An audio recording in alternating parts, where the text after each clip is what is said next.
communication d'urgence. Fabienne Léonce avec Burka Careto. Lucien est en contact avec les îles Caïmans.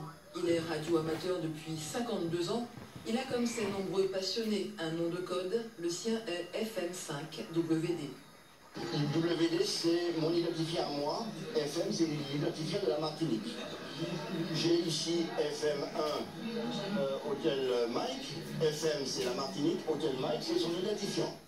Pour Lucien, le début de cette grande aventure se déroule au collège grâce à un prêtre lui-même passionné par ce mode de communication. Avec lui, j'ai appris d'abord les bases de la radio, c'est-à-dire comment fonctionne un émetteur, comment fonctionne un récepteur, pourquoi une antenne, pourquoi faire venir les communications à travers l'antenne.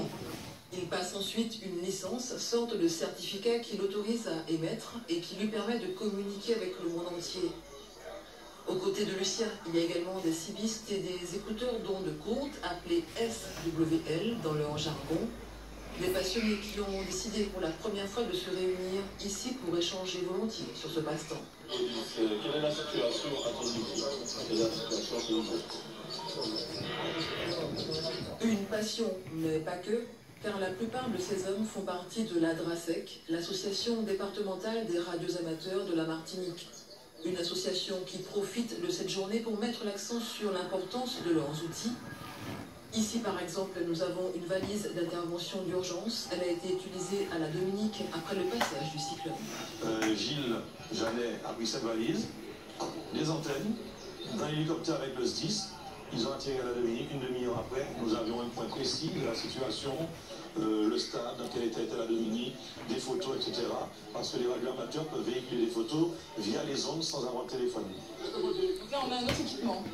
Alors, on a Emmanuel qui fait partie de la DRASEC également et qui, lui, en tant que technicien, a développé justement des solutions complètement autonomes. Alors, j'ai plus ou moins équipé le véhicule de façon qu'il puisse faire des transmissions en mode dégradé. Voilà.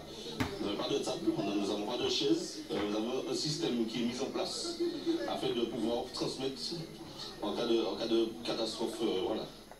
Un équipement efficace dès les premières heures. En Martinique, ils sont 160 passionnés et prêts au cas où.